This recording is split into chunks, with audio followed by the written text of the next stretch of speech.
Hola, muy buenas noches a todos. Gracias por estar aquí en esta sesión que ha sido muy esperada. Tenemos el gusto de recibir a dos ponentes que vienen de la Ciudad de México, muy conocidos por nosotros, pero de cualquier manera me gustaría presentarles su currículum. El doctor Tanimoto, que va a ser nuestro primer ponente.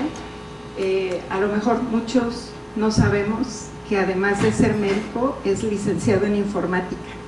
Es egresado por la Universidad de Anáhuac en esta licenciatura, es egresado de la Facultad de Medicina de la UNAM, tiene una especialidad en gastroenterología y endoscopía en el Instituto de Nutrición, tiene también un posgrado en endoscopía diagnóstica y terapéutica en el Hospital Fujigoka en la Universidad de Soja, Japón. Tiene un fellow en disección clínica avanzada endoscópica de su mucosa del Hospital Universitario Kobe en Japón y actualmente es subdirector de servicios auxiliares y de diagnóstico en el Instituto de Nutrición. ¿Me pasa la siguiente? También, bueno, lo conocemos, él es profesor o ha sido profesor de pregrado en la Facultad de Medicina de la Universidad La Salle. Es miembro de varios comités, entre ellos el Comité de Ética de la Asociación Mexicana de Endoscopía y miembro del Comité Editorial de la Asociación Mexicana de Gastroenterología. También es miembro del Comité de Cáncer Digestivo, así como miembro de los comités de webinars de la Organización Mundial de Endoscopía. Coordinador también del Comité de Diagnóstico y Screening de Cáncer Esófago Gástrico de la Sociedad Interamericana de Endoscopía, así como profesor asociado del Centro de Entrenamiento o del Centro del Instituto de Nutrición de la Organización Mundial de Gastroenterología. Lo conocemos como profesor de muchos de nosotros, multiconferencista, ha publicado muchísimos artículos y es toda una ponencia en cuanto a detección de cáncer de tubo digestivo. Y bueno, aparte de lo que no viene, doctor, en su currículum, pues además de ser una gran persona, es un gran amigo de la sociedad y que siempre, la verdad, nos ha acompañado con los proyectos que tenemos aquí en la Sociedad de Gastro Jalisco. El día de hoy, ambos ponentes nos van a hablar acerca de inteligencia artificial y detección de lesiones premalignas. Y el doctor nos irá desmenuzando todo el tema. Bienvenidos y le dejo la palabra al doctor Tanimoto. Bienvenido, doctor. Muchas gracias, doctor. Es un gran honor estar con ustedes el día de hoy y siempre que me han invitado a la bella Guadalajara he tenido el honor de compartir con ustedes algunas experiencias. Espero que me puedan interrumpir si en algún momento surgen dudas y preguntas durante mi presentación. Por favor, siéntanse libres, estamos en una reunión de amigos en donde trataré de explicar todo esto. ¿Podemos?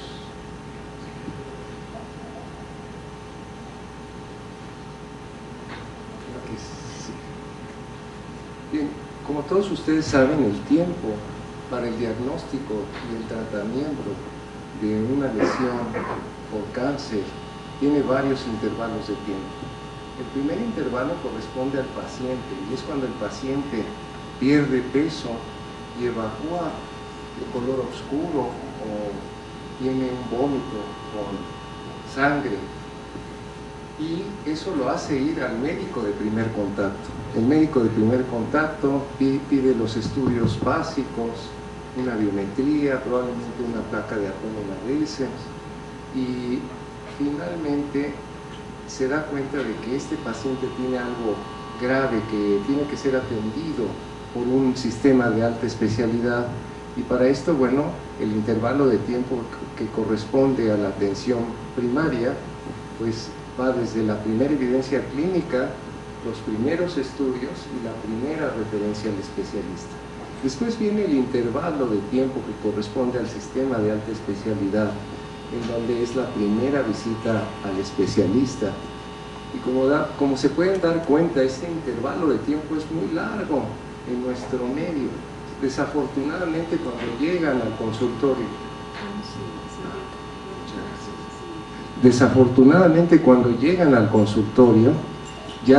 el paciente tiene un estadio avanzado y entonces empieza a pensar en la estrategia y hay un intervalo corto de tiempo para establecer el tratamiento, que a veces ya es demasiado tarde. En México no hay estadísticas adecuadas. Sin embargo, este grupo de epidemiólogos para este periodo de tiempo, 2000 a 2013, analizó las causas de mortalidad por tipo de cáncer. Y como pueden ver aquí en esta gráfica, después de próstata y pulmón para los hombres y de cérvico, uterino y de mama para las mujeres, en este periodo de tiempo analizaron que la tercera causa era el estómago, y es algo que a veces no nos damos cuenta. Y más adelante, en cuarto lugar se encuentra el colon. La que sigue.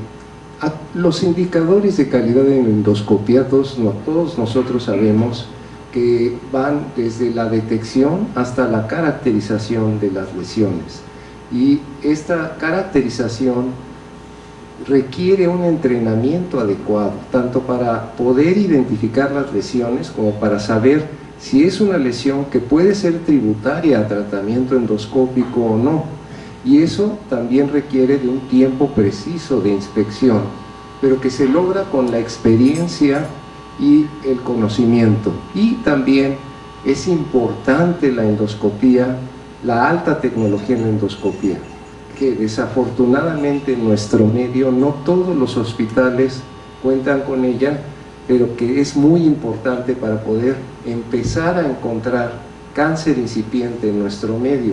Muchas veces me han dicho algunos grandes maestros que habían visto un solo cáncer incipiente en toda su vida, pero es demasiado poco, y eso es porque no los vemos. Muchas veces les hacemos endoscopía, como van a ver en las imágenes que les voy a presentar, y dejamos pasar por alto lesiones neoplásicas que a veces no están tan incipientes. Entonces, las tecnologías de alta resolución, de láser azul y LCI y la magnificación nos van a ayudar en esto. Es muy importante también algo que a nosotros a veces nos estorba y que en Japón se usa de manera cotidiana, es el CAP. Es un CAP como el de ligadura de varices, pero es suave, es de un plástico suave, de una goma suave, que se coloca en la punta del endoscopio. En Japón existe un CAP negro que todavía distrae menos, pero es muy importante el uso del CAP para mantener una distancia adecuada cuando aplicamos tecnologías de magnificación. Muchos profesores no lo usan y por eso a veces no se ven tan precisas sus imágenes. Ese CAP tiene una línea, como les señalé, hasta donde se introduce en la punta, y tiene un orificio que debe colocarse en el lado opuesto del canal de trabajo. El diagnóstico endoscópico, de acuerdo a Japón, se divide en dos partes. La primera es la detección, y aquí con luz blanca y alta definición vemos que en la detección localizamos las lesiones. Y la segunda parte del diagnóstico es la caracterización, en la que con láser azul y magnificación, como ven, era un pólipo diminuto de 2 milímetros y ahí está magnificado, y podemos ver el conjunto de capilares que tiene en la mucosa para identificar la naturaleza de la lesión. El diagnóstico entonces de lesiones incipientes en el aparato digestivo depende del tiempo en el que se diagnostican, depende del estadio al momento del diagnóstico. Y la detección oportuna pues reduce la mortalidad a 5 años hasta en el 90% en países en donde se aplica de manera adecuada esta tecnología. Desafortunadamente, como es un procedimiento operador dependiente como en el ultrasonido, existen falsos negativos, y aún en las mejores manos, en países en donde como Japón se aplica muy bien la tecnología, existen falsos negativos de hasta el 25%.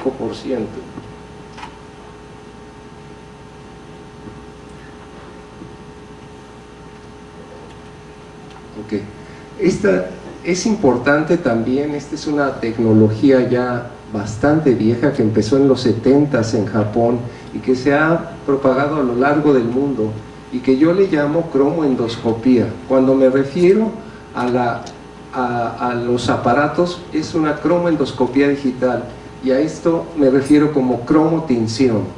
Entonces, Lugol se usa en el esófago, el azul de metileno y el rojo fenol, que son tinciones vitales porque entran al citoplasma de las células. Por ejemplo, en el esófago entran al citoplasma de las células escamosas del esófago y tiñen de café verdoso oscuro las células normales, pero cuando hay inflamación o hay una lesión que puede ser neoplásica, no se tiñe y se vuelve una tinción Lugol negativa en donde hay que prestar atención. Las tinciones de contraste son también muy importantes. El ácido acético, que es muy barato, es comprar vinagre blanco y diluirlo al 1%, y el índigo carmín, que en polvo se puede preparar en nuestras unidades endoscópicas, y a veces la doble tinción con índigo y cristal violeta. Para entender qué es la imagen de banda angosta, para poder ver los microcapilares de la superficie de una lesión, hay que eliminar la luz verde y la luz roja. En Japón se dieron cuenta que el ancho de banda, el ancho de banda de la longitud de onda visible va de 400 a 800 nanómetros, y el ancho de banda para la hemoglobina es de 415 nanómetros, es más corto. Entonces ellos empezaron a pensar en una tecnología que eliminara la luz verde y roja y que conservara solamente la luz azul, porque la longitud de onda depende de la profundidad de penetración de la luz, y de esa manera podían ver los vasos más de la superficie del aparato digestivo. Fuji, con la ética tradicional japonesa, sin copiar la otra tecnología que usa un filtro, aplicó la luz de 2 LEDs sin necesidad de filtro óptico, y entonces también se usa el ancho de banda, ya que el láser azul tiene 410 nanómetros y nos permite observar la microcapilaridad de la mucosa, y el láser de luz blanca que va a 450 nanómetros. Con estos 3 tipos de iluminación y con diferentes distribuciones espectrales, con luz blanca y alta definición, con láser azul y con láser azul brillante. Esta es una imagen de un esófago de Barrett, y vean también aquí otra tecnología que se llama LCI, que es muy útil en todo el aparato digestivo. En colon nos permite ver más allá las lesiones con anticipación. Esta es la clasificación de las lesiones superficiales japonesa y de París, en donde se dividen en 3 las lesiones elevadas, planas y deprimidas. Todas son imágenes de pacientes mexicanos. Cuando una lesión invade, dividiendo a la mucosa y a la submucosa en tercios, hasta el segundo y tercer tercio de la submucosa, hay un riesgo superior al 40% de invasión a ganglios linfáticos. Por eso, cuando se hace una cirugía amplia de estas que resecan todas las cadenas ganglionares y un tumor enorme, es difícil creer que el paciente está curado, y al paso de los años, durante la vigilancia, existen lesiones metacrónicas.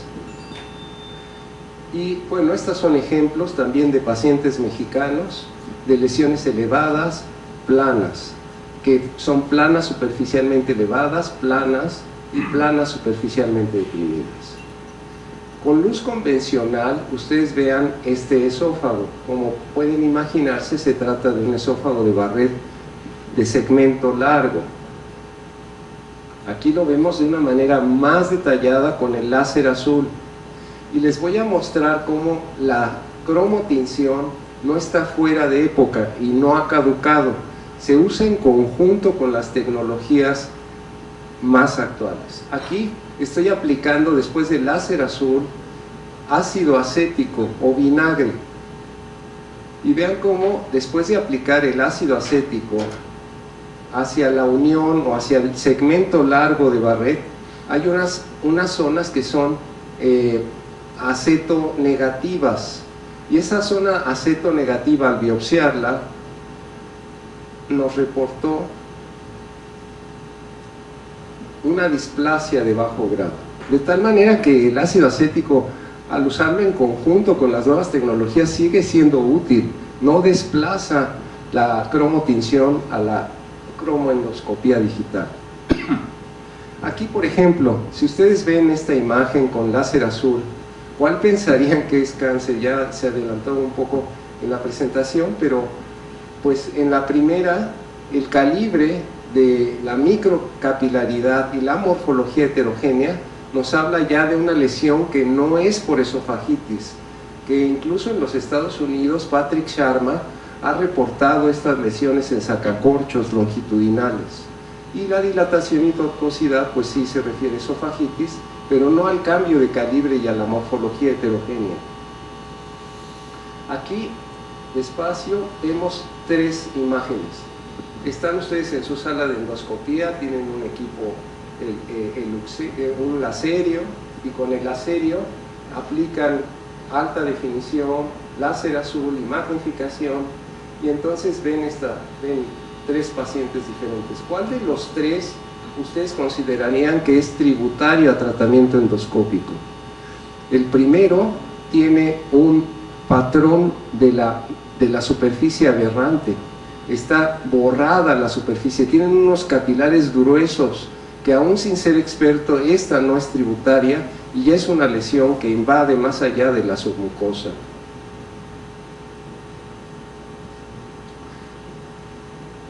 Y la segunda, pues es una lesión que tiene giros capilares irregulares, pero conserva la morfología de los giros, y esta también vemos que hay giros capilares ausentes o delgados con ramificaciones vasculares, de tal manera que las 2 imágenes de los extremos no serían candidatas a tratamiento endoscópico, y solo la de en medio lo sería.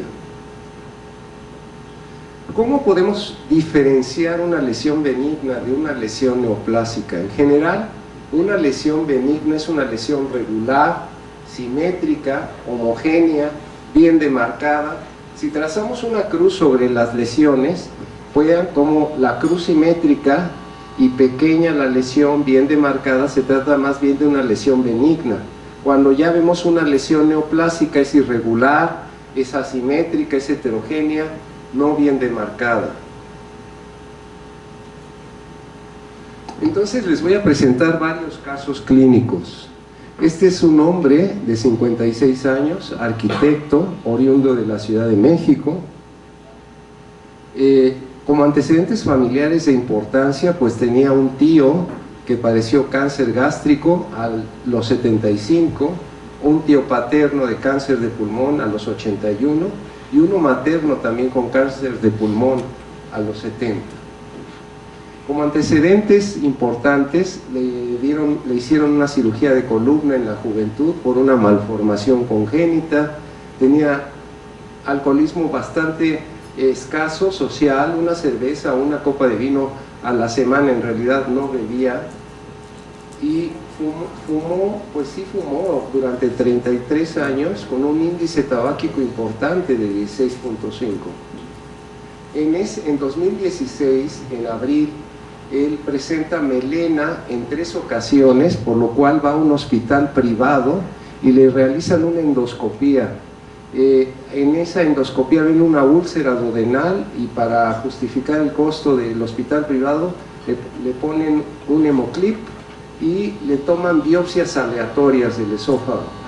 En las biopsias aleatorias del esófago, como se acostumbra en Occidente, por serendipia encuentran un adenocarcinoma bien diferenciado invasor, originado en Barrett, con displasia de bajo y alto grado, con gastritis crónica sin Helicobacter pylori. En ese momento el endoscopista le propone esofagectomía y le empieza a hacer un presupuesto porque era un arquitecto rico, exitoso, pero él se asusta porque lo único que tuvo fue melena, no ha perdido peso, tenía un plan a un viaje en Europa con su esposa y su hija por aniversario, y le pide una revisión de laminillas. En la revisión corroboran que es un adenocarcinoma bien diferenciado con invasión a lámina propia, originado en Barrett con displasia de bajo y alto grado.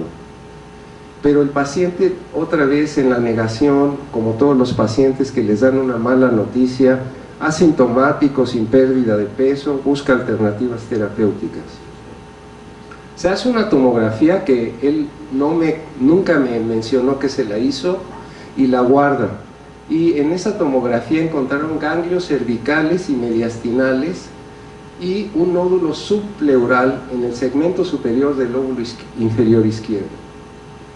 Yo le hago una endoscopía porque él quería que le quitaran la lesión, no quería perder el esófago, y le hago la endoscopía para caracterizar la lesión, y no era una lesión que van a ver qué tipo de lesión tan insignificativa tal vez en nuestro medio, que resultó no candidato a tratamiento.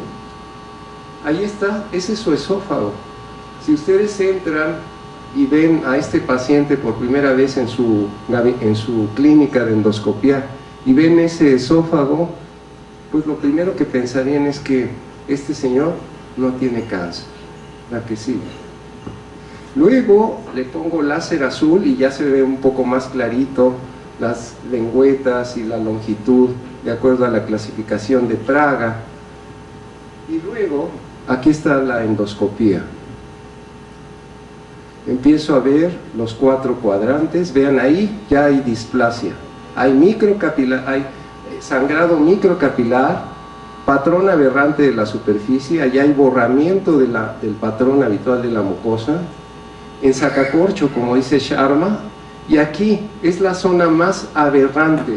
Yo siempre les digo en las clasificaciones, en vez de que uno se rompa la cabeza con tantas clasificaciones médicas, hay que fijarse en 3 cosas en la endoscopía.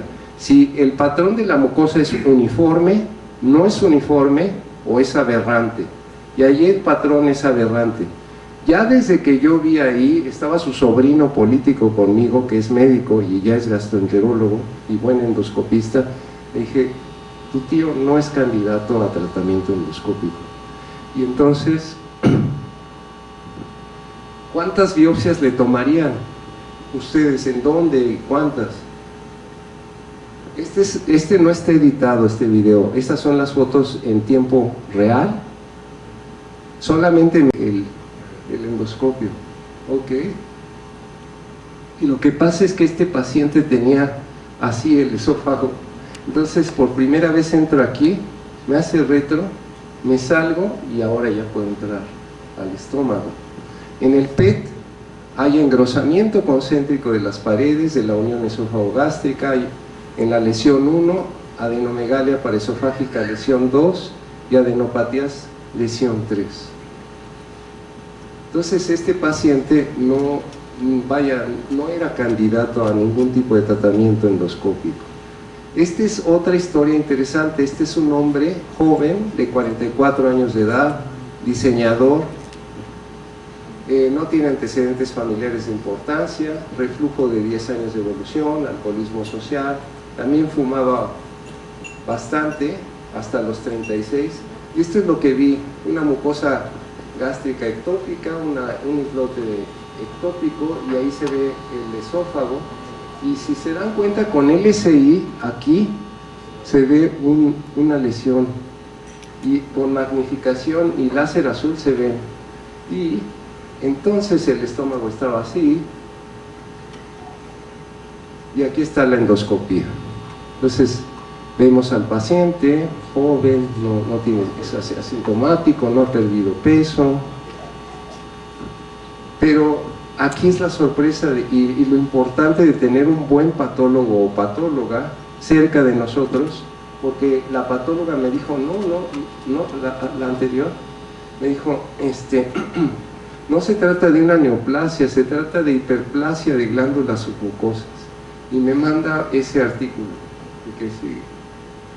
Me manda este artículo para, como decimos en mi hospital, para desemplumarme, y me dice, no, no es neoplasia.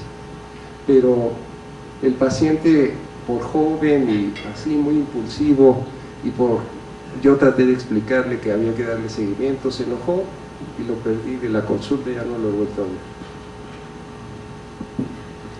En estómago también, si dividimos a la mucosa y a la submucosa en tercios y la lesión llega al segundo tercio de la submucosa, hay un riesgo de más del 30% de invasión a ganglios linfáticos. Y estos son ejemplos todos también de pacientes mexicanos, no son de internet. Para hacer un análisis adecuado del estómago, Kenshi Yao y el doctor Uedo publicaron en Nature, en esa revista con tanto impacto académico, un método sistemático en donde ellos dicen que no deben ser las fotos más bonitas, pero sí las más representativas, y dice que debe haber por lo menos 22 imágenes.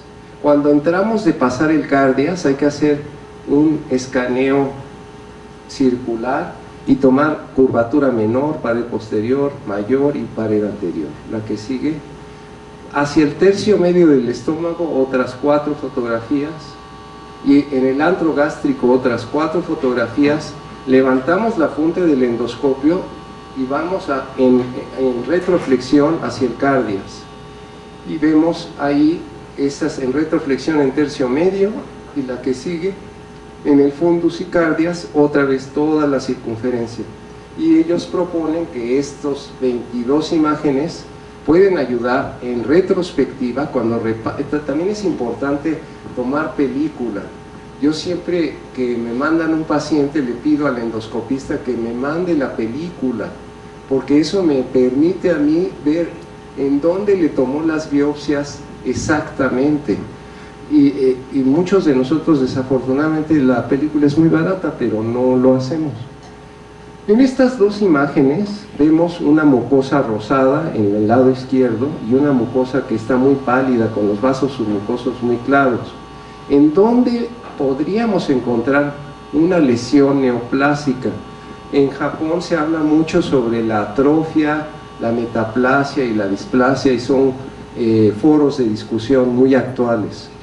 En Japón piensan, curiosamente, muchos investigadores, que la metaplasia es un fenómeno paraneoplásico, y en Occidente pensamos que la metaplasia es un fenómeno preneoplásico, o es un fenómeno de la génesis de la neoplasia.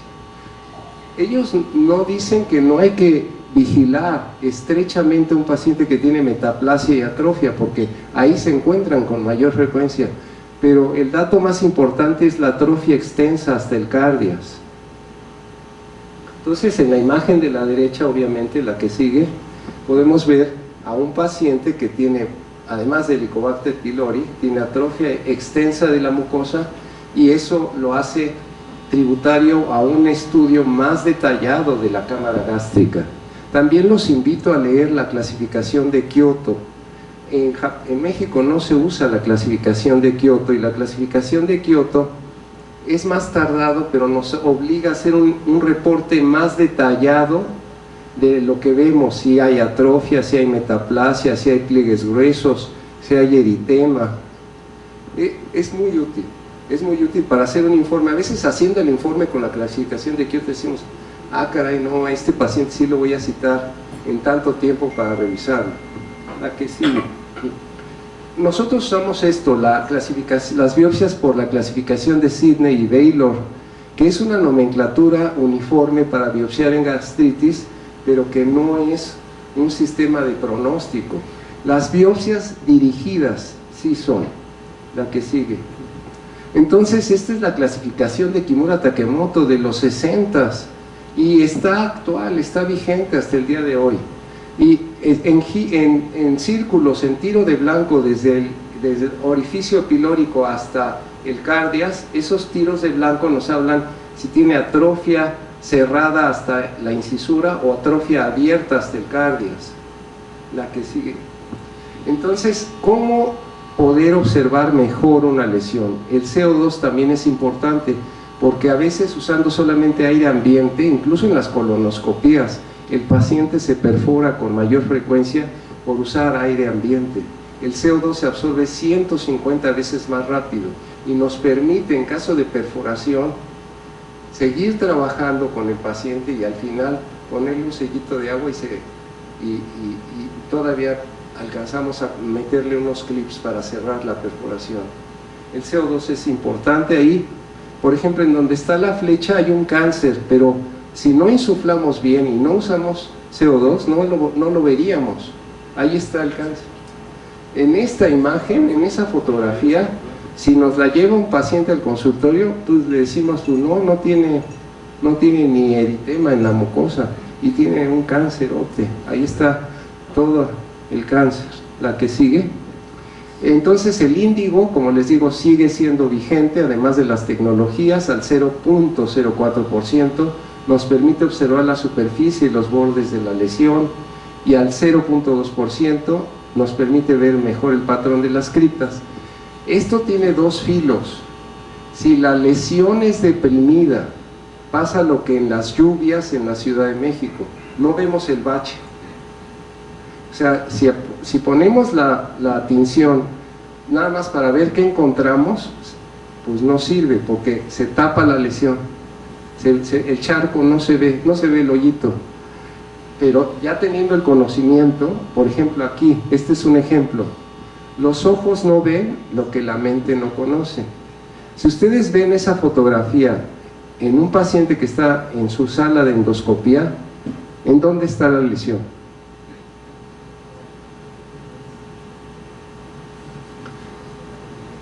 La que sigue, ahí está la lesión. Y si le ponemos índigo, la que sigue, ahí está. Esta es una imagen de un policía de la Ciudad de México con un adenocarcinoma con células en anillo de sello. La que sigue. Aquí estamos usando BLI, láser azul brillante, luz blanca, y vean el switch. Y en LCI, vean la maravilla del LCI. El LCI nos señala de una manera muy clara cuáles son las zonas de atrofia importante en comparación con las zonas que no tienen atrofia. El rosa intenso, y vean el pálido, el rosa pálido hacia el antro, ahí es en donde está la atrofia gástrica. La que sigue. Pero con luz blanca nada más, sin BLI, sin LCI, en la imagen de la izquierda, no se ve tan clara como en esta, la que sigue, y ahí se ve el círculo en el antro gástrico, cómo está la atrofia, la que sigue. Ahí se ve metaplasia intestinal, la metaplasia intestinal en el anillo pilórico, y vean qué bonito se ve con alta definición y con láser azul y láser azul brillante. La que sigue. La microcapilaridad es importante también, la vasculatura normal en esófago y en colon, es hexagonal, y rodeando los cuellos glandulares se ven así en la microscopía electrónica. La que sigue. Y estas son imágenes del libro del doctor Kenshi Yao, y vean cómo él define muy bien lo que es una mucosa normal de lo que es una mucosa anormal. Si ven las dos imágenes de arriba, hasta sin ser experto, diríamos que es una mucosa normal. Las de abajo ya se ve una mucosa aberrante, no uniforme. La que sigue. Y este fenómeno óptico, que con NBI se le llamó la cresta de luz azul, también se puede ver con el láser azul de mejor manera, como ven en esta imagen. La que sigue. Ahora, ¿cuál es la importancia de estos microcapilares que les comentaba? Vean ahí en esa imagen esa lesión en el centro, y empiezan a ver que ven capilares tortuosos. La que sigue. La dilatación y tortuosidad no es cáncer, tampoco la tortuosidad, pero sí vean en esta, aunque aquí hay un patrón aberrante, y ese patrón aberrante sí es cáncer. Igual aquí vean una mucosa totalmente borrada, los cuellos glandulares, un patrón aberrante, asimétrica la lesión. Esa es la diferencia que pueden hacer con magnificación y láser azul. La que sigue. ¿Dónde pueden tomar la mejor biopsia? Ahí, por ejemplo, es una neoplasia. Casi todos nos iríamos a biopsiar las elevaciones eritematosas, pero no es el mejor lugar. Las zonas eritematosas representan a veces tejido de regeneración y por eso hay que biopsiar hacia el centro, las zonas blancas. Por eso a veces, cuando enviamos las biopsias a nuestro patólogo o patóloga, nos dice inflamación o tejido de regeneración. Y aquí vean en vivo de un paciente de Tijuana, con láser azul, sí, de repente vieron la mucosa, parecía que no tenía lesiones, pero con láser azul podemos ver muy claramente y con magnificación la neoplasia y podemos delimitar muy bien que tiene bordes irregulares y desde dónde y hasta dónde se encuentra la neoplasia, como en esta línea azul. Esta es otra historia clínica, es un hombre de Honduras, de 70 años, retirado, sin antecedentes importantes de familiares. Su hermano, él es obeso y tiene un hermano que tuvo cáncer gástrico, alcoholismo social, tabaquismo negativo, obesidad, dispepsia. En una endoscopía le encuentran un adenocarcinoma intramucoso. En los estudios de extensión y laboratorios no hay evidencia de metástasis. En la segunda endoscopía se confirma el diagnóstico y aquí hay una endoscopía diagnóstica y terapéutica durante un curso en vivo, me tocó verlo, pero vean esta imagen. Si ustedes ven a este paciente en su sala de endoscopía, probablemente no dictarían la nota como cáncer, en la vertiente posterior de curvatura mayor. Y ahí ya marqué la lesión, hay un sangrado microcapilar y un borramiento de los cuellos glandulares, hay una superficie aberrante. Ahí le puse índigo y ahí están para delinear bien los bordes de desde dónde y hasta dónde voy a resecar, porque aquí sí hay que usar la disección endoscópica. Esta lesión es muy grande para quitarla con un asa y además está en una zona muy complicada. Y esta es la pieza, se fragmentó un poco cuando se jaló y bueno, es un adenocarcinoma moderada a pobremente diferenciado. En seguimiento, esas fotografías, esa endoscopía es del 2017 y se le ha dado seguimiento anual. En 2024 el paciente está vivo, no ha tenido recurrencia. Estas son las imágenes histopatológicas. Este es otro caso clínico, es un hombre de 73 años, ingeniero químico, con antecedentes familiares de cáncer en hermano pulmonar y en otro de próstata. Durante 25 años fumó bastante, bebedor ocasional. En 2002 le pusieron un bypass por un infarto, angioplastías en 3 años, le diagnosticaron diabetes hace 10 años y es hipertenso desde el 2002.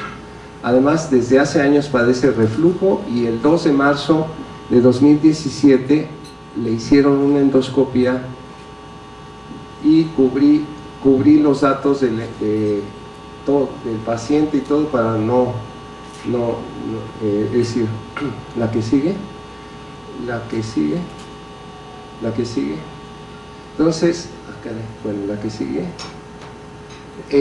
Después de esta endoscopía, en donde le dijeron que tenía un adenocarcinoma intramucoso, el médico que lo vio y que le hizo la endoscopía le indica gastrectomía, pero otra vez es un paciente asintomático, que no tiene un tumor, que no ha sangrado, que no ha perdido el apetito, que no tiene disfagia ni odinofagia, y busca terapias alternativas. Siendo ingeniero químico, va a que le pongan agujas, a tomar aguas de no sé qué. Esta es la endoscopía inicial por la que le proponen gastrectomía. En este momento tenía una lesión curable por endoscopía. Era una lesión superficial, bien delineada, no invadía planos profundos. Pero ya cuando me fue a ver ya tenía esto. ya no era una lesión curable por endoscopia. Este es el análisis que hago con magnificación y LSI de la periferia de la lesión, con índigo carmín, y este es el PET. El PET me da la razón, me dice que hay hipermetabolismo, que hay varias lesiones en curvatura menor, con ulceración. Y entonces en las biopsias es adenocarcinoma moderadamente diferenciado con invasión de la muscular de la mucosa. Y bueno, ya no puse el final de la historia, pero sí quisiera comentárselas porque aún para mí es un milagro. Este paciente, no sé qué oncólogo lo trató en Querétaro, no me dio el nombre del oncólogo, pero cuando me fue a visitar y le hice la endoscopía de seguimiento, no tenía lesión. Y le tomé biopsias y la patóloga le hizo inmunohistoquímicas de todo y no tenía lesión. Entonces hay también algunos milagritos en medicina que seguro les han tocado a alguno de nosotros. Esta es una lesión de un paciente de aquí, de Guadalajara, que aunque se ve así, muy grotesca, de acuerdo a Kenshi Yao, el patrón microvascular es regular, el patrón de la microsuperficie es irregular. Me dicen, sí, bien, ya me está pasando. Y no es un cáncer, pero aquí en esta lesión del paciente hondureño, que se veía tan bonito el estómago, planito, rosadito, sí es cáncer. Tiene un patrón microvascular irregular y un patrón de la microsuperficie aberrante. ¿Cómo preparar la mucosa antes de una colonoscopía? La que sigue. Aquí les voy a pasar un tip. Estoy haciendo un pequeño protocolo, pero ustedes háganlo también. Le dan Nuliteli a sus pacientes, casi todos. ¿Quién le da Nuliteli? Y hay muchos pacientes que les hemos dado Nuliteli y dicen que jamás en su vida se vuelven a hacer otra colonoscopia si les dan Nuliteli. Ok. Yo les doy una dieta de 2 días líquida. Les digo hasta de qué marca: Nor, caldo de pollo, sin nada, sin verduras ni nada. Y les doy caldo de res, sin verduras ni nada, bebidas azucaradas 2 días, y el día previo al estudio, o sea, el segundo día, le doy 3 pastillas de picosulfato de sodio a las 5 de la tarde y un frasco de Lactulax de 250 mililitros, y quedan como vieron en las fotos. ¿Sin Nuliteli? Sin Nuliteli. Úsenlo. Es algo que... Así queda. Así queda. Bueno, a las pruebas me remito. Los pólipos en colon, de acuerdo a su tamaño, los pólipos diminutos, en un porcentaje pueden ser, en 40% no son neoplásicos, los pólipos ya pequeños pueden en un 25% no ser neoplásicos. Y este es un pólipo grande. Esta es una señora de Chiapas, y por grotesca que se ve esta lesión, sí tenía displasia pero no tenía cáncer, y la volví a ver después de la disección endoscópica y parece que nunca tuvo esa pelota de béisbol que no me permitía ver en el sigmoide hacia allá. Entonces, resecando los adenomas se reduce hasta 80% el riesgo. La mitad de los pacientes al menos tienen un adenoma. Son comunes los pólipos diminutos y pequeños.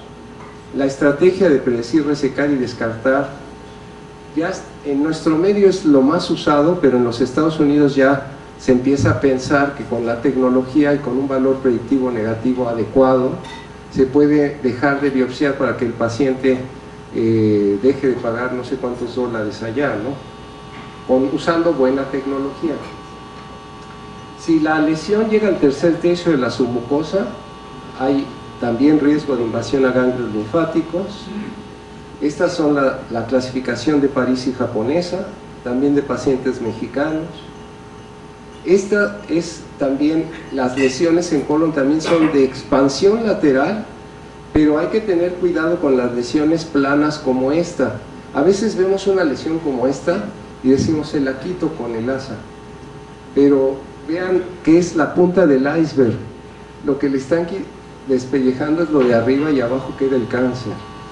Así vi yo a una paciente que le quitaron por piecemeal o por partes una lesión de ese tipo y ahorita tiene un cáncer así muy avanzado. ¿Ya que sí? Alta resolución, láser azul, Link Color Image. Ahí está.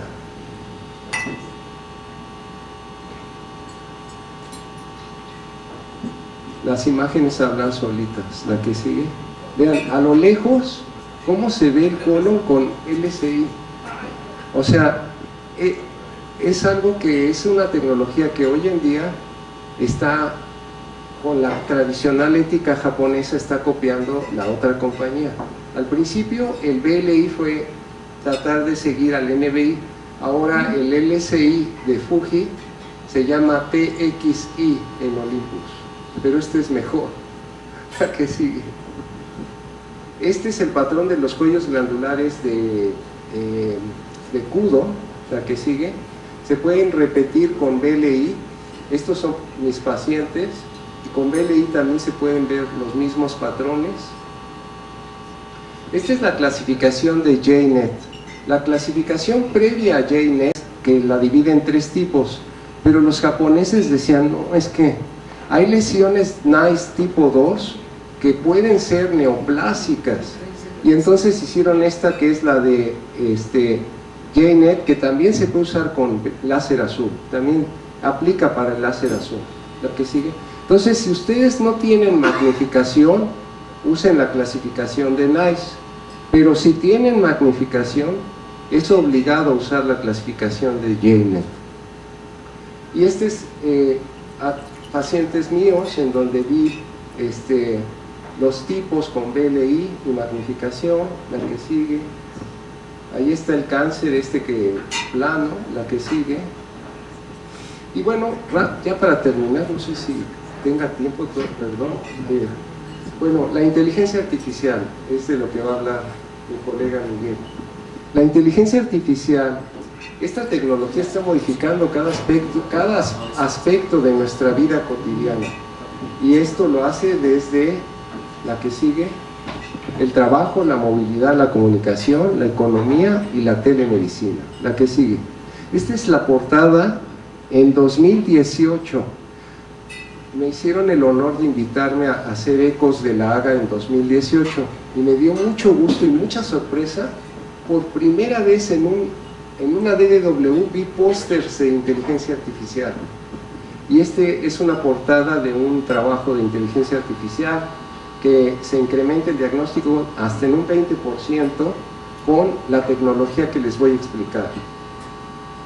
Entonces, si ustedes consultan PubMed, vean, desde 1951 a la fecha hay 223.668 trabajos de inteligencia artificial. La que sigue.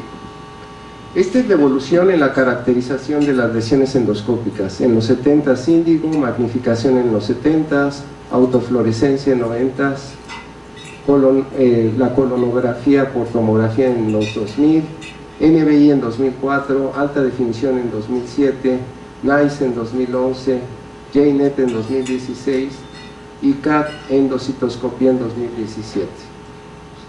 Este desarrollo de la inteligencia artificial ha llevado 74 años. En 1950, el primero que habló sobre computadoras e inteligencia fue Alan Turing, la que sigue.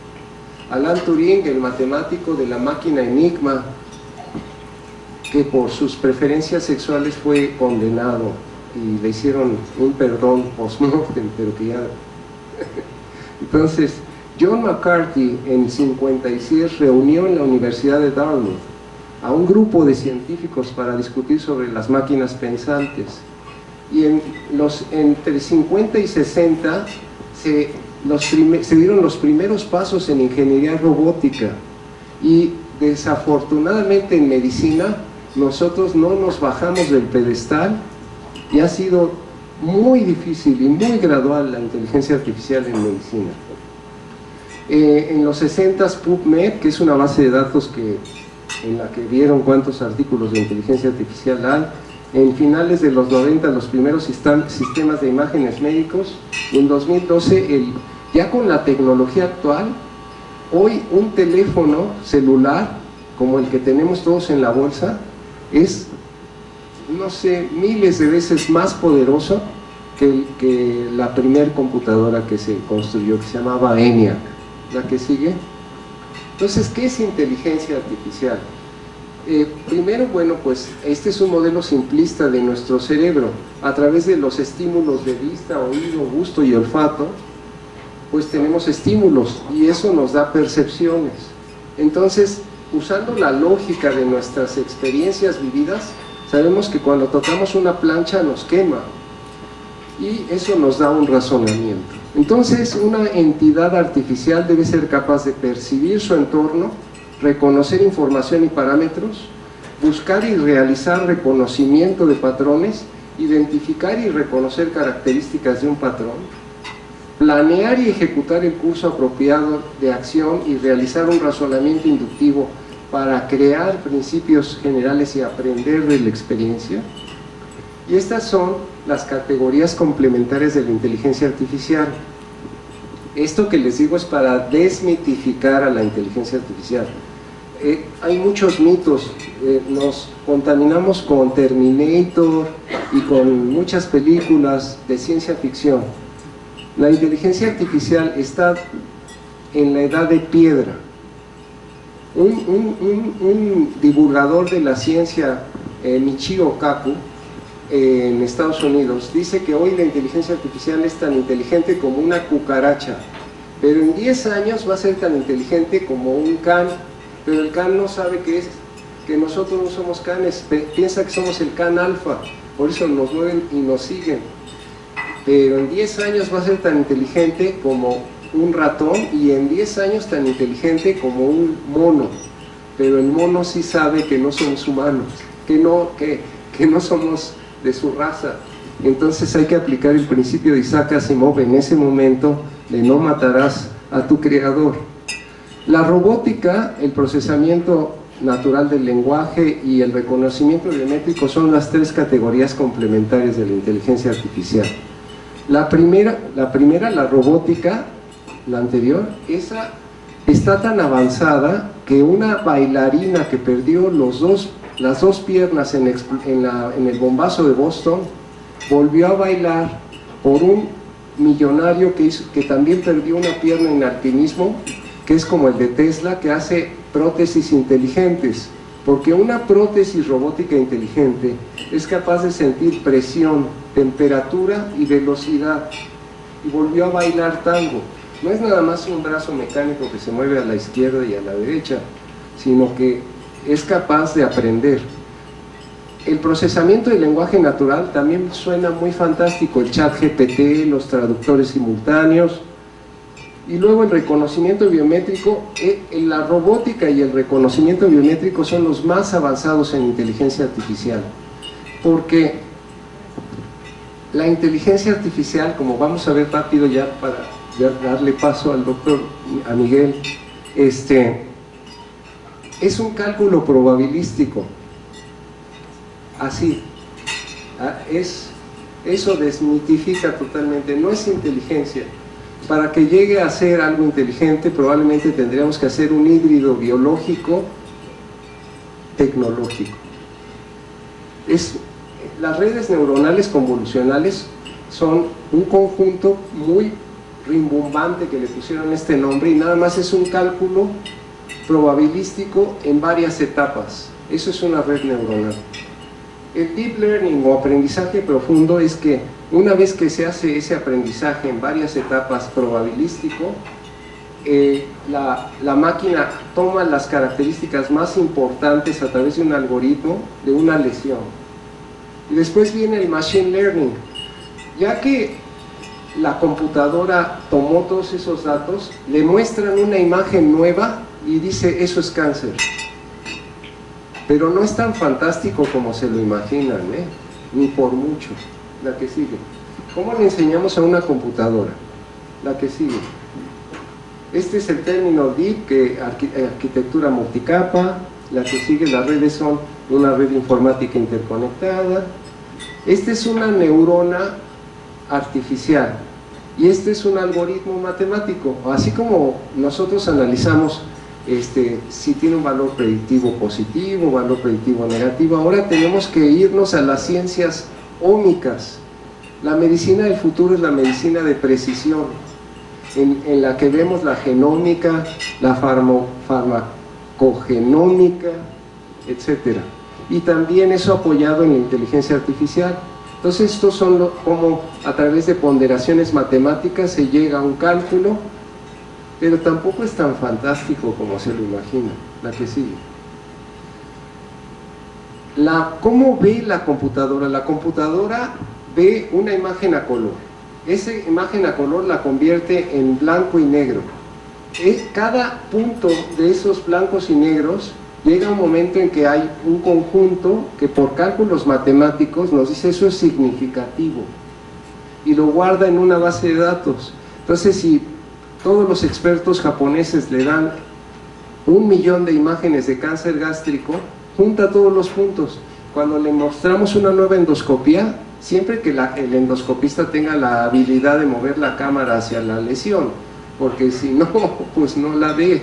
Pero entonces así es un simple cálculo probabilístico. Dice, por probabilidad, de todas las que me has enseñado, ese es 95% cáncer. ¿La que sigue? Bueno, la que sigue, y la que sigue, y la que sigue, y la que sigue. Entonces, esta es una imagen de un ultrasonido renal, de 200 por 227 píxeles. Toma las características generales. La que sigue. La primera convolución o ponderación toma otras, y la tercera específicas, y la última las más importantes para definir una lesión. Pero lo único que está haciendo la computadora no es pensar, está convirtiendo en números una imagen y está calculando matemáticamente la probabilidad, está haciendo una regresión logística. La que sigue. Entonces estos son los tipos de machine learning, ya no voy a entrar ahí. ¿Y cómo aprende?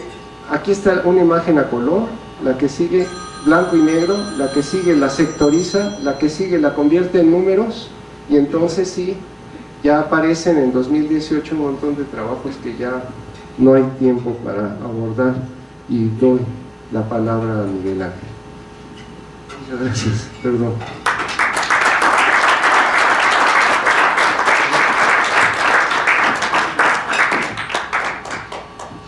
Muchísimas gracias, doctor. La verdad es que es un tema súper amplio, podemos sacar muchísimos subtemas de esto. Muchísimas gracias por tratar de hacerlo tan compacto. Si me pasas la diapositiva general en el Hospital General de México por la UNAM, un posgrado en endoscopía gastrointestinal en el Instituto Nacional de Cancerología, tiene una rotación en el Hospital Institute Hospital en Tokio, Japón. Tiene un certificado de entrenamiento en disección endoscópica de su mucosa en el curso HANS del Seminario COP Internacional Endoscopic Japón. Ha sido profesor en varios programas líder de la Asociación Mexicana de Endoscopía. Profesor también de diversos talleres, conferencias y cursos, tanto en reuniones regionales y nacionales de la Asociación Mexicana de Endoscopía Gastrointestinal. También ha sido revisor de la revista de endoscopía de la Asociación Mexicana de Endoscopía Gastrointestinal y ha participado también en el primer consenso mexicano para el diagnóstico y tratamiento de cáncer gástrico temprano de la Asociación Mexicana de Gastroenterología. Lo conocemos, un joven muy entusiasta, multipanelista, que también tiene varios trabajos publicados y pues bienvenido. Muchísimas gracias por haber accedido a darnos tu experiencia. Muchas gracias, Miguel. Muchas gracias por la invitación. No viene a ser tan extenso. Le voy a tomar solo una diapositiva, doctor. Me gustaría... ¿Quién me puede explicar qué es el LSI? Cuando estamos viendo esto, justo esta imagen que puso el doctor Tanimoto. ¿Quién qué? ¿Quién me puede explicar qué es el LSI? ¿Qué son esos colores? Digo, es una cromatoscopia digital, pero ¿para qué funciona? Muy bien, el LSI, bueno, como ustedes ven, las nuevas torres o el láser tienen 4 LEDs. Uno de ellos, que es la joya de la corona de esta nueva tecnología, que es el láser violeta. Esta luz violeta, ¿qué es lo que hace? Tiene un ancho de banda que es absorbido por la hemoglobina. Entonces, cuando nosotros vamos a ver una imagen, con LSI vamos a tener diferentes patrones de colores. Obvio, los blancos se van a ver más blancos y los rojos se ven más rojos. Eso es lo que dice la descripción del programa, ¿no? De lo que vemos en el panfleto. Pero ¿qué estamos viendo aquí? Ahí está perfecto. ¿Qué nos dicen estas gamas de colores? Digo, son los equipos que ustedes manejan todos los días, o que la mayoría de ustedes ocupan, y ponemos el LSI. Si estamos hablando que es la luz violeta, es una luz que la absorbe la hemoglobina, y acá no hay vasos, ¿cómo se va a ver la mucosa? Blanca. O morada. ¿Por qué? Porque no la está absorbiendo, se refleja. Entonces, todo lo que tenga tonalidades blanco, aunque no es una ley, solo es un ejemplo, pero todo lo que tenga tonalidades blanco a morados, no son vasos, porque no absorben la luz. O la vasculatura está muy profunda, por lo tanto no lo alcanza. Pero, ¿qué pasa con el cáncer? ¿O qué pasa con los adenomas? ¿Cómo se ve este color? Rojo o anaranjado. ¿Por qué? ¿Pero qué está pasando ahí? Se está absorbiendo el rojo, el morado o el violeta. Entonces, al absorber el violeta, no se refleja. Entonces se reflejan las otras gamas tonales. De ahí los anaranjados y los rojos. No es una ley. Y digo porque no es una ley, porque si nos quedamos que todo lo bueno es violeta, podemos perder lesiones, y si nos quedamos que todo lo rojo, anaranjado es cáncer, podemos tener problemas con las lesiones, ¿no? Pero eso es muy importante, entender esto de lo que es esta tecnología. No solo es oprimir el filtro. Por eso justamente el LSI es muy bueno cuando nosotros hacemos macro. ¿Por qué? Porque justamente vamos viendo patrones, colores, y de repente, ¡pum!, algo se ve diferente, automáticamente dirigimos la atención. Y de ahí es cuando cambiamos a los otros filtros que nos permiten un mejor acercamiento. Pero solo quería que quedara ese punto pendiente, porque esa es la joya de la corona. Porque al fin y al cabo, esa es la tecnología que nosotros estamos ocupando. Ahora sí me ponen mi presentación. Entonces siempre quédense con esa parte. No es que el rojo se vea más rojo y el blanco se vea más blanco. Eso es limitar toda una tecnología a algo muy simple. Pero hay que recordar que nosotros los endoscopistas nos basamos en patrones. Vamos a ver tanto patrones de superficie y estructurales como patrones de colores. Y es donde vamos a dirigir la atención. ¿Y qué es también lo que estamos haciendo? Al momento de nosotros hacer un procedimiento, estamos viendo la reflectancia. Esa reflectancia es justamente lo que nos acaba de explicar el doctor Tanimoto. Esos cambios en la superficie, esos cambios en los colores y esos cambios en la vasculatura. Si nos vamos para fines prácticos, vamos a reducir todas las clasificaciones que se les ocurran. Ustedes pueden inventar una, la que se les ocurra. Si nos basamos simplemente en patrones,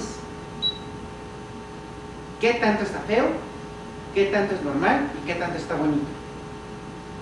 Si vemos una chica o un chico guapo, automáticamente dirigimos nuestra atención y nos llama la atención, y quizás hasta nos invita a ser educados. Pero si vemos una persona poco agraciada, como que nos alejamos, ¿no? Y ahí sí, somos justos y no, pues hazlo como puedas, ¿no? Me puedo ayudar porque no me meten problemas, ¿no? O viceversa, ¿no? Cuando una persona atractiva visualmente para nosotros nos dice un piropo, pensamos que es algo bonito, pero es alguien feo que pensamos que es acoso, ¿no? Eso, ¿a qué voy con eso? Que eso es lo que nosotros tenemos que ver al momento de hacer una endoscopía, y justamente ahí es donde se desarrolla esto de la inteligencia artificial. La que sigue, por favor. Quería empezar con esta frase, me gusta mucho y creo que es algo que nos puede pasar a todos, ¿no? Muy a veces, muy ocasionalmente y muy raro vez, algo realmente increíble o excepcional se cruza en nuestra vida. Y el problema es saber identificarlo y aprovecharlo, porque puede ser que esa cosa excepcional jamás se vuelva a presentar, ¿ok? Y esto pasa con todas las innovaciones y con todo lo que inventamos y desarrollamos. La que sigue, por favor. Esos son los objetivos. La que sigue, por favor. ¿Cuál es el problema? Y por eso hablábamos de patrones. ¿Y por qué la inteligencia artificial? Ha habido muchos softwares, ha habido que si pueden predecir cáncer, que si no pueden predecir cáncer, que si pueden predecir pólipos cerrados, que si no pueden predecir pólipos cerrados. Es justamente esto. Se basan en patrones. Y aún así es cuando nosotros nos podemos equivocar y la máquina se puede equivocar y no es tan fácil entrenarlo. ¿Por qué? Porque si nosotros nos basamos que estas tres bolitas son un perro, la máquina pensaría que estos dos son perros, ¿ok? Aunque este es un pan. O viceversa. Si podemos acumular estas formas, estas piezas de pollo, van a simular que también son perros, aunque no lo sean. ¿Y por qué les digo esto? Porque la tecnología se puede equivocar. Y es aquí donde sigue siendo nuestro criterio médico lo que va a ser la decisión final al momento de aplicar las tecnologías. Siempre he dicho, tener un coche de Fórmula 1 no te hace piloto de la Fórmula 1, solo tienes un coche de la Fórmula 1. Hay que aprender a manejarlo. Entonces, basándonos con esto, vamos a la que sigue. La que sigue, por favor, despacito. ¿Cómo mide o cómo ve la inteligencia artificial? Ya es cuando les decía que cada quien puede hacer su clasificación. La inteligencia artificial ve muy parecida como nosotros estamos viendo, obviamente en patrones como lo mencionaron antes. Va a haber patrón glandular y patrón vascular. Y eso lo va a comparar con todas las imágenes justamente que tiene para dar una probabilidad. La que sigue. Y es justamente donde va a hacer ese análisis sobre esta lesión y nos va a dar un diagnóstico o una probabilidad diagnóstica. La que sigue, damos la que sigue, un 4, otra y otra. ¿Y qué va a pasar? Que justamente desde el momento en que está lo macro, va a empezar a detectar algo. Aquí tenemos índigo carmín, empezamos a ver los cambios de coloración. Conforme nos vamos acercando, justamente va a comparar eso. ¿Se acuerdan lo que les dije de los filtros, no? Como el de arriba, que es un pólipo hiperplástico, prácticamente no se ve nada, no absorbe nada de la luz y por lo tanto se ve como simple. Y como al lado hay un pólipo que sí absorbe la hemoglobina, por lo tanto refleja, sí refleja la luz, nos refleja una gama de tonos y ahí es cuando podemos diferenciar entre adenoma y no adenoma. ¿Y qué más da? También, obviamente esto se va a sumar justamente a una irregularidad vascular y a una irregularidad glandular. Siempre recuerden, como lo puso el doctor Tanimoto, lo que son las áreas avasculares dentro de un área vascular. ¿Por qué? Porque en estas áreas avasculares el tejido neoplásico está creciendo, entonces está desplazando las estructuras, pues quiere decir que es algo que ya está infiltrando. Por eso son muy importantes las áreas avasculares dentro de una irregularidad vascular. Y también nos puso en una de sus imágenes, si lo vemos acá, estos vasitos gruesos. ¿Qué relevancia tienen esos vasos gruesos? ¿Alguien lo puede decir? El tejido ya se destruyó. Entonces empezamos a ver vasos tortuosos y también los vasos son mucosos. Entonces de entrada podemos decir que esa lesión ya destruyó. Separó la microvasculatura, creó vasos de neoformación. No solo creó vasos de neoformación, los creó muy frágiles, por eso sangran fácil. Pero aparte también empezó a exponer más abajo. Entonces de entrada es cuando uno puede decir, ¿sabes qué? Perdón, por que lo que voy a decir, no sé qué Janet sea, pero no se puede tratar. ¿Ok? Bueno, eso mismo, la máquina lo toma y es cuando nos da la interpretación. ¿Ok? Ese es el principio de todo esto. De ahí que tenemos que nosotros saber y conocer las características que nos van a orientar a ver si es algo bueno o malo. ¿Por qué? Porque la tecnología se equivoca. ¿Ok? Entonces nosotros tenemos que tomar esa decisión. La que sigue. Y bueno, la compatibilidad, el programa que tenemos que es con el CADAI, es una plataforma que es compatible con las últimas generaciones de Fluid, que es el de Luxeo, que prácticamente se adapta el nuevo módulo para que de esta manera se pueda trabajar. ¿Cómo funciona? La imagen llega al procesador, llega a la torre, pasa por la unidad de CADAI y la unidad de CADAI pega, por así decirlo, la imagen, el análisis que hace la inteligencia artificial y nos manda ya lo que nosotros vemos acá arriba. Ahorita vamos a ver un video, ¿vale? ¿La que sigue? Y bueno, vamos a tener ahorita que hay dos sistemas que son adaptados para inteligencia artificial, para trato digestivo superior y trato digestivo inferior. La que sigue, por favor. La que sigue. Colon. ¿Y por qué colon? Porque justamente es el que más le han puesto ganas en diferentes partes del mundo y es la que está con nosotros. Pero bueno, ¿qué nos ha dejado la inteligencia artificial o en qué nos ha beneficiado o qué estamos aprendiendo ya de esto? Uno, que hay una mejoría en la tasa de detección de adenomas entre un 68 y 19%. Hay una reducción, y para mí es lo más importante, hay una reducción en el número de lesiones perdidas de hasta un 12.7. Si tomamos en cuenta que la tasa de lesiones perdidas suele ser de un 12 a un 16%, aún en las mejores familias, si yo, que no tengo una muy buena tasa de detección de lesiones, puedo verme favorecido disminuyendo mi tasa de lesiones perdidas un 12.7%, es mucho. Entonces ahí es donde ha tenido un gran impacto este tipo de dispositivos. Y obviamente algo importante es que puede igualar experiencias entre expertos y no expertos. ¿Por qué? Porque personas con muy poca experiencia, una experiencia en proceso de adquisición, están empezando a encontrar lesiones. Y eso es muy padre porque los empieza a motivar a detectar más. ¿La que sigue? Ahora, en programas de detección, cuando he dicho que voy a ocupar el CAD-AI en pacientes que yo estoy seleccionando para un programa de detección, o sea, alguien que viene, doctor, vengo a hacerme una colonoscopia para que me diga si tengo o no tengo lesiones. La tasa se puede elevar hasta un 43%, eso es bastante. Bastante, ¿por qué? Porque esa persona que se le fue ese pólipo, que no se detectó, probablemente jamás se va a volver a hacer una colonoscopia. O sea, que mejoremos las tasas de detecciones de lesiones es mucho. ¿Ok? Y una vez más, disminuye la tasa de lesiones perdidas. Y obviamente, y este me gustó mucho, porque en centros de baja detección se observa un incremento de 8.15. Ese trabajo se hizo en un hospital de Dubái. Realmente en una clínica que pues, no tenían una tasa muy baja de detección de adenomas. Vieron cómo mejoraba con el sistema de inteligencia artificial y se dieron cuenta que se incrementó un 8%, lo cual fue un impacto positivo, porque uno, se dieron cuenta que estaban haciendo malas cosas y dos, que muchas lesiones se les fueron. Entonces para ellos fue un gran impacto, positivo tener esa tecnología. Y algunas de las opiniones, quizás no de los endoscopistas expertos como japoneses, pero sí de los endoscopistas, digamos, normal, es que se sienten seguros porque es tener otro endoscopista a nuestro lado. Nosotros solemos tener una visión en tubo al momento de que revisamos algo. Nuestra visión se centra en un punto, ¿ok? Estoy viendo esta pared, estoy viendo ese círculo blanco y automáticamente todo lo que está alrededor se borra. Esa es nuestra forma de ver, tal cual. Así es como la naturaleza nos permitió sobrevivir. La inteligencia artificial ve todo el mapa, por así decirlo, ¿ok? Entonces, en lo que yo estoy viendo una sección, la máquina me ayuda a ver todo lo demás, y lo cual nos ayuda a mejorar nuestra capacidad de ver, y por eso se convierte como en un aliado extra, como en otro endoscopista. Hay una queja de que se quejan de que suena cada rato como una campanita, pero bueno, no tiene mérito. ¿La que sigue? ¿Qué pasa? Y yo quiero meterme mucho con esto.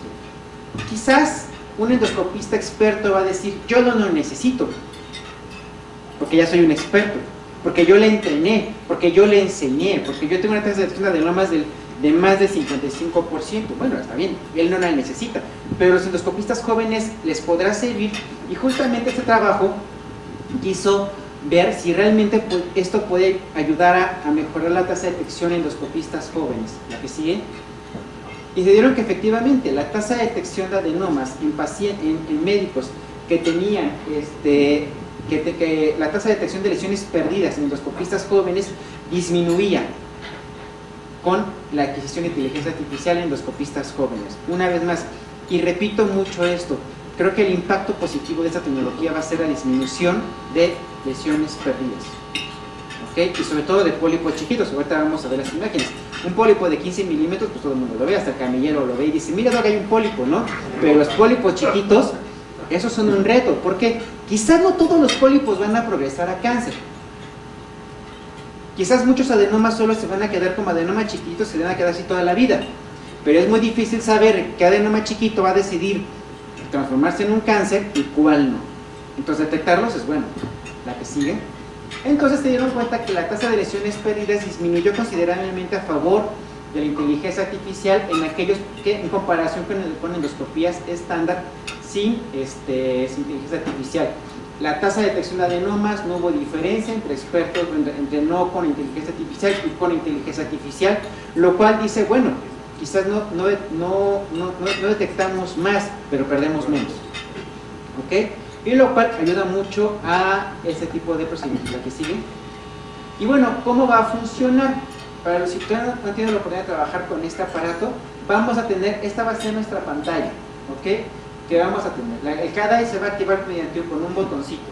Yo lo activo y en ese momento se activa el CADAI. Va a funcionar de dos maneras, con el LSI y con el VLI. Con el LSI se va a activar la función de detección, que es este cuadrito que está acá, ¿ok? Ese chiquito se va a mover al momento que detecta algo. Las líneas azules que aparecieron antes son una especie de localizador que nos dice, ¿sabes qué? Detecté la lesión en esta zona. Entonces las franjas azules van a dirigir la atención a donde está la lesión. Cuando activamos el VLI o el modo de caracterización es justamente cuando va a hacer un análisis de la imagen, se va a fijar en los patrones y es cuando nos va a dar una probabilidad diagnóstica. Neoplásico o hiperplásico, ¿vale? Y aquí se va a pintar verde cuando son hiperplásico, amarillo cuando es neoplásico. Y acá hay tres franjas. Esas tres franjas es la precisión con la que la máquina, la probabilidad de que la lesión que estoy viendo sea hiperplásico o sea neoplásico, ¿ok? Digamos que sería como 50, 75, 100% de seguridad, por así decirlo, ¿no? En el manual no viene especificado, pero a mayor franjas es mayor la probabilidad. Pues obviamente aquí como se ve, como es un hiperplásico, se ve raro. La que sigue, por favor. Pero aquí estamos haciendo una colonoscopia normal y de repente, ¡pum!, nos detecta la lesión. Ahí empieza a sonar una campanita, pin, pin, pin, que nos está invitando que ya lo vieron, estaba cerca de este lado, se pintó el azul. Y cuando hacemos el acercamiento, la máquina va a empezar a analizar la imagen y nos va a dar una probabilidad diagnóstica. ¿Ok? Y va a decir, ¿sabes qué? Es muy seguro que este sea hiperplásico. Ahora, ¿vieron? Todo el mundo va a decir, para mí es un adenoma, ¿vale? ¿Qué es lo que pasa? Una vez más, nosotros vemos un punto. Yo veo el pólipo es un adenoma, pero la máquina ve toda la pantalla. Entonces, al momento de ver toda la pantalla, nos va a hacer un análisis de lo que está ganando. Y es ahí donde puede haber un poquito de diferencias entre el operador y quien ocupa el endoscopista, ¿no? ¿Se acuerdan de los colores? Morado, rojo, blanco, ¿no? Ahí lo estamos viendo, lo detectó. Y ven ustedes, completamente un adenoma, ¿no? Pero chiquitititititito. ¿Lo vieron? Medía la mitad de la patita del motor. ¿La tecnología te puede medir el pólipo o no? Ahorita no. ¿Ok? Y es un adenoma, ¿no? Y si lo hiciéramos rápido, se nos pudo haber ido y quizás le dijimos al paciente no tiene nada, váyase a su casa. Jamás va a querer hacerse una colonoscopia porque no se quiere volver a hacer la reparación. Y puede ser que esa lesión se convierta en algo más grande, ¿no? La que sigue. O aquí está otra. Estamos haciendo una revisión normal y de repente la vamos y justamente debajo de ese moquito empieza a captar otra lesión. Nos dice, ahí hay algo, ¿no? Ven ustedes, acuérdense de los colores, cómo los colores cambian. Y hacemos la caracterización, nos acercamos y aquí lo marca como un hiperplástico, pero un pólipo cerrado. ¿Okay? Pero ven lo fácil que se nos pudieron haber ido esas lesiones, ¿no? Por alguna razón a Dios se le ocurre ponerlos en los ángulos y en zonas difíciles, ¿no? Y aquí es donde, pues bueno, nos ayuda a detectarlos. La que sigue. Y este lo quería poner para que podamos ver la capacidad de discriminación. Aquí estamos viendo pólipos, evidentemente no se requiere mucha inteligencia para poder detectar esos pólipos, pero quiero que vean ahorita la imagen de la caracterización, cómo tiene la capacidad de poder diferenciar entre las dos lesiones, ¿ok? Esta parte de acá, la cruz, es un mapa que representa toda la pantalla, ¿ok? Entonces, en esta parte de acá nos dice en qué parte está el pólipo, cuando aparece aquí. Es como la visión así de depredador. Cuando detectaba la víctima, lo detectaba hacia parte de él y nos decía dónde estaba dónde está el pólipo, ¿no? ¿La que sigue? Y bueno, aquí también como la inversión nos ayuda mucho y quiero que vean ustedes cómo pueden valorar mucho, ¿no? O sea, aquí quiero explicar mucho lo que es la caracterización. O sea, cómo está viendo el pólipo, que también está muy chiquitito, y cómo lo puede caracterizar, o sea, lo separa del resto, justamente valorando esos patrones y nos da el diagnóstico. ¿Sí? Y bueno, a veces se burla de nosotros. Y el problema es cuando... ¿Otro clic? ¿Otro clic? ¿Cómo de repente hay que acostumbrarnos a trabajar con la máquina porque de repente marca todo?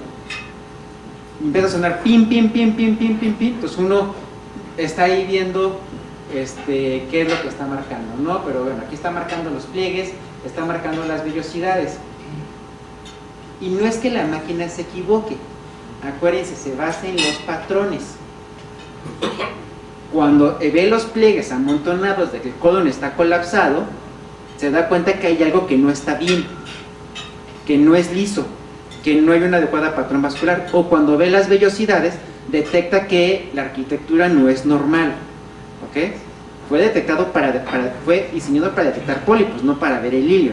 Entonces justamente todo eso es lo que lo puede detectar y uno puede decir se equivoca, no se equivoca, simplemente no puede detectar, no fue diseñada para eso, ¿ok? Pero bueno, se burla de nosotros. ¿La que sigue? Ahora vamos a verlo con respecto a lo que es esófago y estómago. La que sigue. Y prácticamente una de las ventajas, la que sigue, una de las ventajas que tiene esa tecnología de esófago y estómago es que va a servir para detectar lesiones que están en el esófago y que están en el estómago.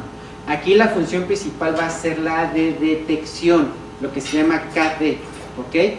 Y aparte nos va a permitir mejorar nuestra revisión del estómago, lo que es la estandarización al momento de explorar. La que sigue. Y lo vamos a ver de este lado. La primera pantalla que vamos a tener va a ser muy parecida a la que vimos en colon, prácticamente la misma. Va a tener el esquema con el cuadrito de detección, la que sigue. Pero lo relevante de esta es que aparte de eso va a tener, o tiene, este esquema. Este esquema va a servir para varias cosas. Una de ellas nos obliga a que tengamos que revisar los puntos principales del estómago y tomar una foto. Foto de la incisura, foto de la curvatura menor, foto al momento de hacer retroflexión, foto en el fondo, foto en la curvatura mayor, ¿ok? Y la máquina va a empezar a marcar como tomadas esas imágenes. Si no las tomamos o no las detecta, va a aparecer estudio no completo, ¿ok? Con los impactos, con el impacto profesional que eso puede llegar a tener. Entonces, acá de entrada nos va a decir estudio completo o no completo. Segundo, eso nos va a estandarizar la visión. Al estandarizar la revisión nos obliga a tomar imágenes con mucho más cuidado. Y la otra, que es importante, ¿y por qué hacer eso? Que es mucho lo que pasa con cápsula. Los que han hecho cápsulas se han dado cuenta que tenemos que marcar ciertos puntos de referencia. El cardias, el duodeno, el ciego y el recto. ¿Por qué? Para que la inteligencia de la cápsula crea un mapa. ¿Ok? Entonces, cuando nosotros detectamos una lesión, nos va a decir más o menos de qué lado está más cerca. ¿Por qué? Para que cuando ya sé que es una enteroscopía, no decida si hace por arriba o por abajo, ¿vale? Esto nos va a decir en qué cuadrante está la lesión para futuros eventos. La que sigue. Y bueno, ¿cuál es el reto? ¿Por qué el estómago ha sido mucho más difícil que el colon? Porque para fines prácticos el colon, para cuestión de cáncer y de pólipos, solo tiene pólipos hiperplásticos y adenomas, ¿vale? Entonces solo necesitamos, como por así decirlo, muchas imágenes de estas dos lesiones. Por eso es fácil. Pero los hiperplásticos, al ratito hablamos de eso. Pero el estómago no. El estómago tiene metaplasia, tiene pólipos de glándulas fúngicas, pólipos hiperplásticos, tiene atrofia, tiene cicatrices, tiene erosiones, tiene muchas lesiones, que esto hace que este tipo de tecnologías sean complejas por su desarrollo, ¿ok? Hay muchos softwares, pero al final la inflamación llega a ser el gran reto, porque la inflamación llega a manipular o distorsionar la arquitectura y puede crear ciertas confusiones. De ahí que la mayor parte de estos programas están diseñados para la detección, dejando al criterio del endoscopista la caracterización. ¿La que sigue? Así se ve, es una imagen estática y esto es lo que les decía del estómago. Nos marca en verde cómo se está, que ya pudimos concluir la revisión. ¿La que sigue? Y así es como está funcionando en tiempo real. Eso es el hospital de Hitchin, lo están ocupando y ven ustedes cómo funciona la detección. ¿Ok? Y justamente ahí nos está diciendo dónde hay que ver. Tal cual, en tiempo real. Es muy difícil porque se dan cuenta el cantoma no lo está seleccionando. Está detectando lo que piensa que puede ser un cáncer. ¿Ok? La que sigue. Y bueno, de forma resumida, los porcentajes aquí son muy disparejos porque en este artículo toman en cuenta muchos artículos, entonces puse los rangos, el menor y el rango mayor, ¿ok? Pero si nos damos cuenta, la sensibilidad es muy amplia, ¿no? Entre un 76 al 98%, especificidad del 71 al 100%, los valores predictivos positivos, ven qué tan amplio es, los negativos también y la precisión también. ¿Por qué? Porque realmente es un reto en la aplicación de estos sistemas, ¿okay? De hecho, el doctor Hirasawa, que fue el que primero publicó un trabajo con inteligencia artificial en el estómago, decía que realmente la inflamación, el Helicobacter pylori y las cicatrices son el gran reto de esa tecnología. Y ahí que cuando la tengamos que utilizar mucha criterio médico al momento de tratar una lesión. La que sigue.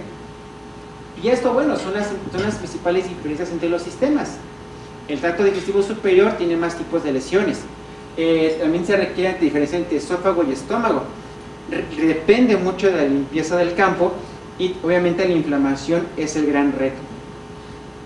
Que es lo que se tiene que está trabajando mucho. El tracto inferior, pues el reto es la limpieza del campo. Las burbujas son un gran distractor.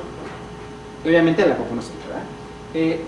Se basa principalmente en pólipos hiperplásticos y adenomas, aunque ya está avanzando mucho el sistema de inteligencia artificial para enfermedad inflamatoria intestinal, que eso también es algo increíble, sobre todo para la búsqueda de lesiones, y esto va a depender mucho de la técnica.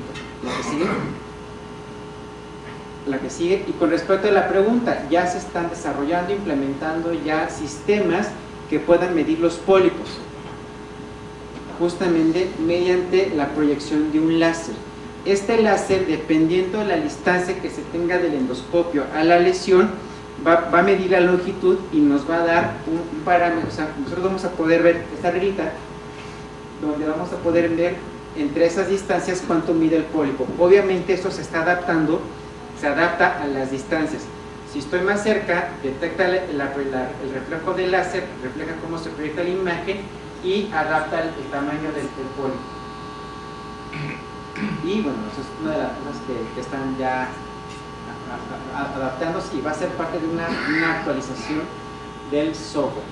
La que sigue. Y bueno, para concluir, creo que es muy importante que tengamos muy presente los conocimientos de la caracterización de las lesiones. Al final, es decisión del humano si le hace o no hace caso a la máquina. De hecho, uno de los principios del desarrollo de inteligencia artificial de las leyes europeas es que la responsabilidad es humana. Excepto que el robot está haciendo una cirugía en la Estación Espacial Internacional o en Marte, donde ahí sí será culpa del robot, todo lo que tenga que ver con nosotros, la responsabilidad es humana. Porque al final nosotros decidimos hacerlo o no hacerle caso. Pero bueno, esto, al ser una decisión final es humana, es que el criterio médico tiene que ser lo más importante. ¿Ok? Nosotros al final tenemos que decidir quitarlo o no quitarlo, el impacto que va a tener y con qué lo vamos a quitar. Porque una cosa es detectar lesiones y otra cosa es tratarlas. Obviamente, los dos sistemas, como vieron, la base de esto va a ser la sistematización. Si yo como endoscopista no veo la lesión, la máquina tampoco la va a ver, si no se le enseña. Entonces, la exploración tiene que ser mucho más cuidadosa. Eso, hay que tener adecuados protocolos de limpieza, hay que tener adecuados protocolos de sistematización. Va a mejorar la tasa de detección de lesiones, sumado a disminución de la tasa de lesiones perdidas, y esto va a tener un impacto positivo en la evolución de las enfermedades. Y bueno, una recomendación es, si pueden utilizar algún tipo de dispositivo de mejora de detección, háganlo. Diferentes artículos han demostrado que el CAD-DAI más algo más todavía incrementa más nuestra tasa de detección de adenomas. Entonces no está de más utilizar inmersión, utilizar dispositivos como el Endoscope, como los CAPS, para aún así todavía detectar mejor. La que sigue. Y bueno, pues sin más, muchas gracias.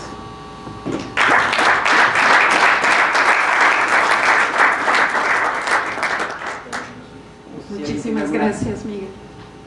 Quisiera saber si hay alguna pregunta por parte del auditorio, alguna duda que tengan. ¿No? Bueno, mientras se deciden, yo tengo una pregunta. Bueno, primero, perdón. Sí, buenas noches, un gusto saludarte. En caso de que yo identifique una imagen macroscópica sugestiva de no malignidad, ¿qué posibilidades tengo de que sí lo sea? Y viceversa. Tiene una imagen macroscópica de sí malignidad, ¿qué posibilidades tiene de que no lo sea? Y suponiendo que tengo una imagen grande, evidentemente maligna macroscópicamente, me reportan histopatológicamente benigno. ¿Cuántas veces repito endoscopía? ¿Cuántas veces repito biopsia? Y si hay algún sitio en especial para tomar la biopsia. Bueno, de esto también un poquito hablando de la inteligencia artificial,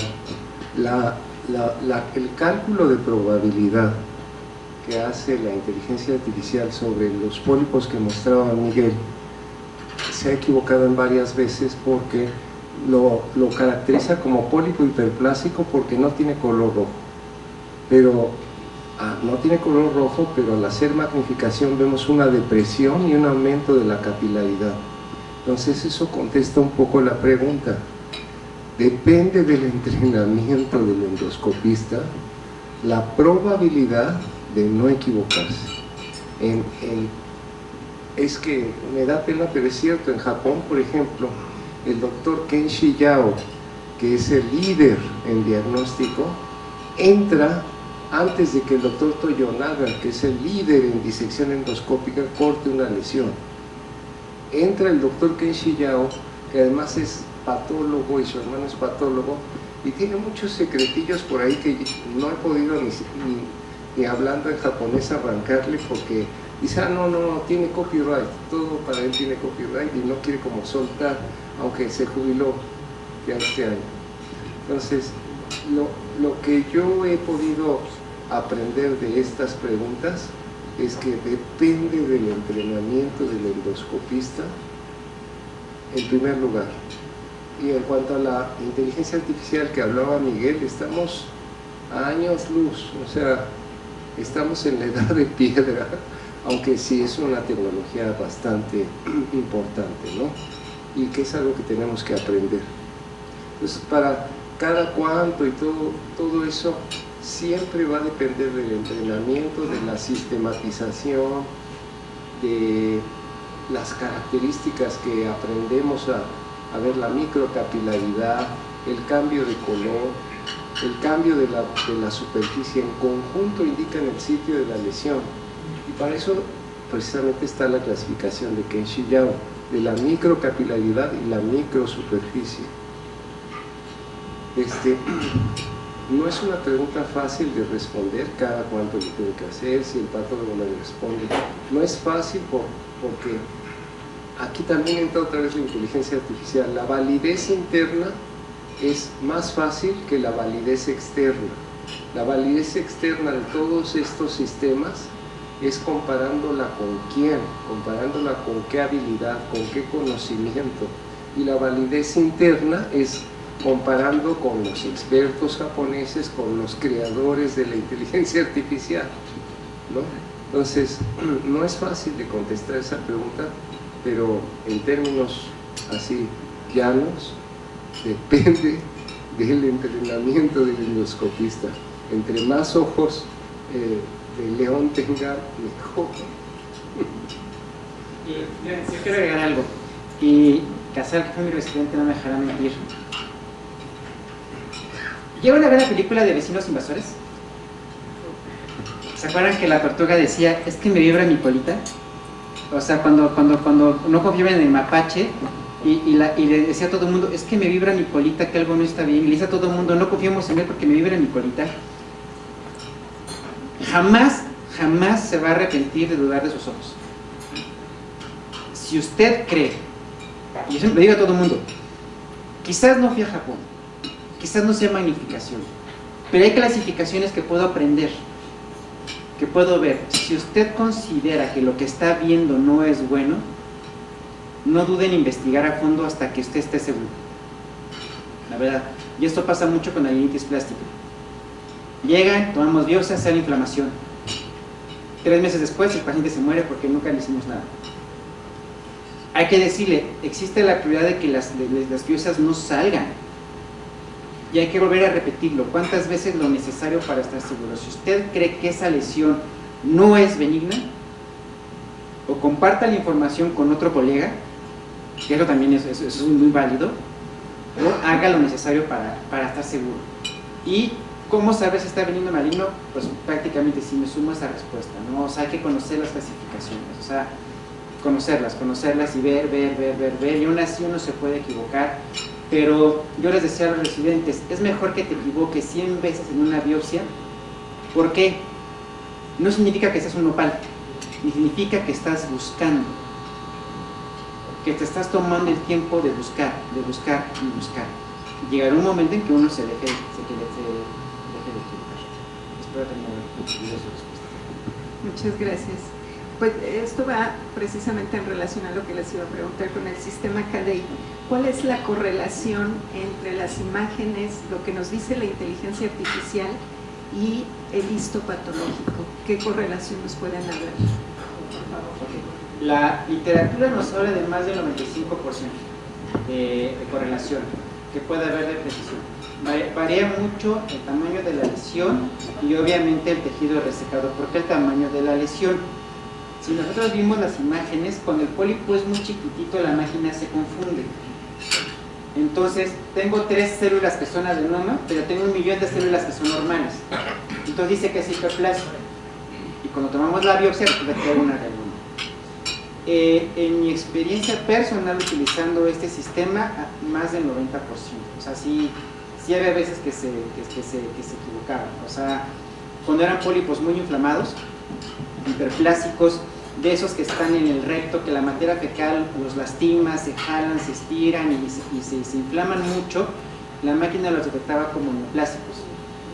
Y resulta que eran un pólipo hiperplásico. Mencionaste algo que no estaba adaptada para ileón terminal, donde normalmente encontramos pues una hiperplasia, sí, ¿verdad?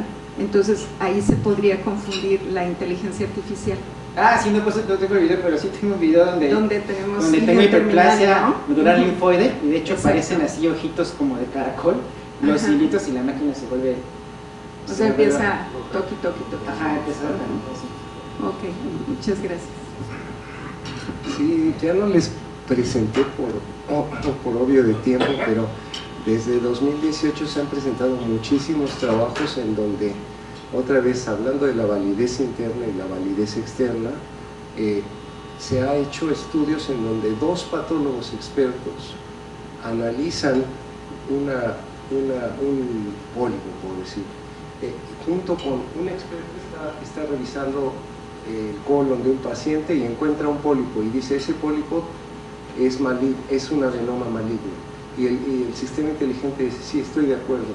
Cuando el sistema inteligente dice, ese es un pólipo maligno y el endoscopista no lo detecta, está cegado el endoscopista, lo despiertan del cegamiento y lo relacionan con los patólogos. Pero lo que sí se ha visto es que, aunque estamos en pañales en la inteligencia artificial, los sistemas inteligentes tienen ventajas sobre los patólogos.